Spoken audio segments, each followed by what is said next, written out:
This is Keypad Vision from SwitchBot. It was announced at the same time as the new Lock Ultra, and you can buy them together as a single bundle. But with this keypad, it's not as simple as pay more, get more. This device is far more controversial than it seems on the surface. And that is exactly why I decided to make a separate dedicated review of just this keypad.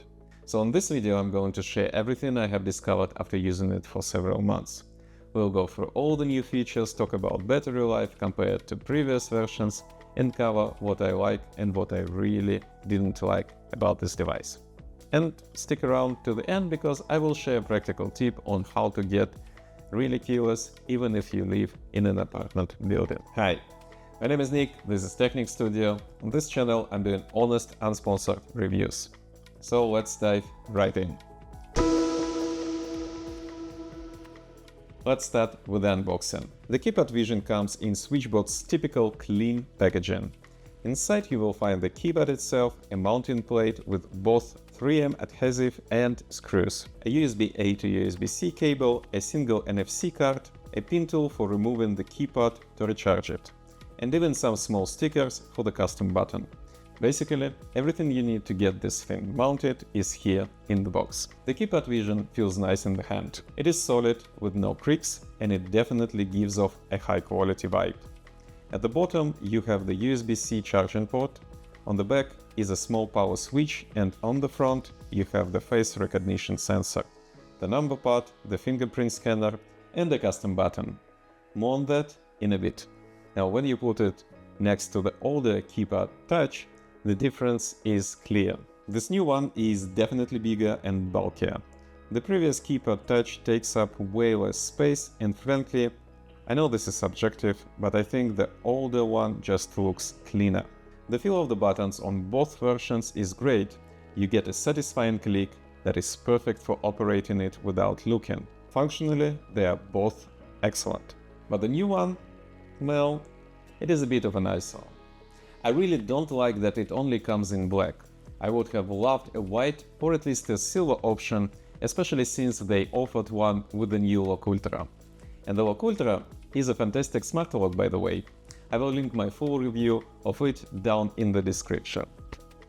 This brings me back to the look of the Keypad Vision. Look at these two devices. They were released at the same time, sold in the same bundle, but it looks like they were designed by two different teams that never spoke to each other. If you told me they were from different companies, I would believe you. There is just no shared design language here. Moving on to installation. The process of pairing the keypad with my lock took about 3 minutes. There is nothing complicated here, and the SwitchBot app provides very clear instructions with both illustrations and video guides. The entire process shouldn't take you more than 5 to 10 minutes.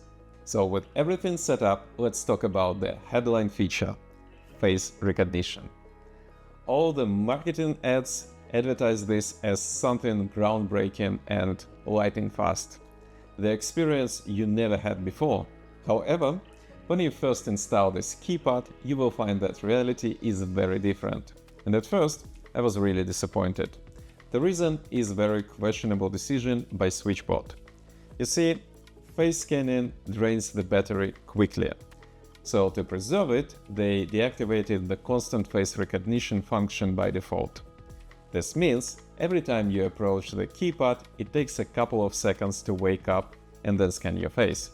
In the real world, it means that it's almost always faster to just use the fingerprint sensor. But there is a way to make it work exactly as promised. You have to go into the settings and change two things. Set recognition sensitivity to high and set trigger face recognition to auto. After doing that, it works like magic. Seriously, over the last months of using it this way, I have only had one instance where it failed to recognize me instantly. And a quick tip, set the sound prompts to low. This way you won't wake up your neighbors, but you will still get useful whispered feedback if you need to adjust your position. Please step a little closer to the device. Of course, this solution comes at a price: battery life. With these settings, the keypad drains about 30% of its battery per month, meaning you will have to recharge it roughly every 3 months. And this brings me to another major issue: the charging itself. The device has a built-in, non-removable rechargeable battery. This doesn't just mean that you have to dismount the whole keypad every time you charge it, but it also means that over time the battery will degrade. In 3 or 4 years, 5 if you're lucky, you might be forced to replace the entire device, which feels incredibly wasteful. Of course, apart from face recognition, you have other options. You can use a passcode, the included NFC card, or your phone's NFC. The fingerprint scanner is fast, reliable, and my second favorite method. And of course, you can always just use the app. By the way, getting into the building itself also can be done through the app. I will show you this trick at the end of this video.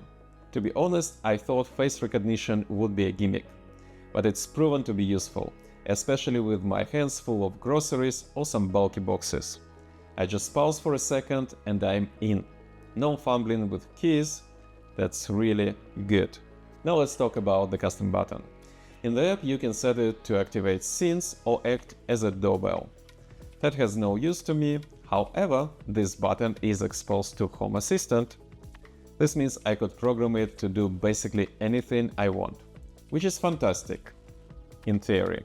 In reality, this button works maybe 2 or 3 times out of 10.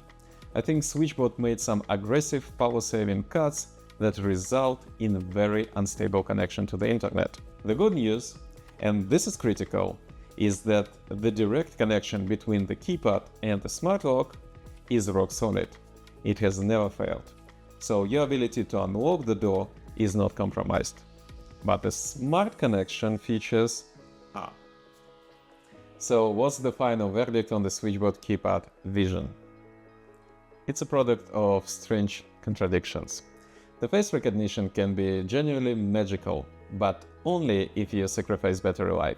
The hardware feels premium, but the design feels disconnected from its own ecosystem. And the most powerful smart feature is crippled by connectivity issues. So should you buy it? If you don't have a SwitchBot keypad yet, the idea of hands-free entry is a game changer for you and you're willing to charge it every 3 months, then yes, it's the most feature-packed option out there. But if you already have the keypad touch, I would say no, don't upgrade. The core experience isn't that much different to justify the cost, especially given the non-removable battery. The fingerprint sensor on the old model is already fast and reliable, and honestly, I think it looks better on the door anyways. The Keypad Vision feels like a first-generation product with a brilliant idea but flawed execution.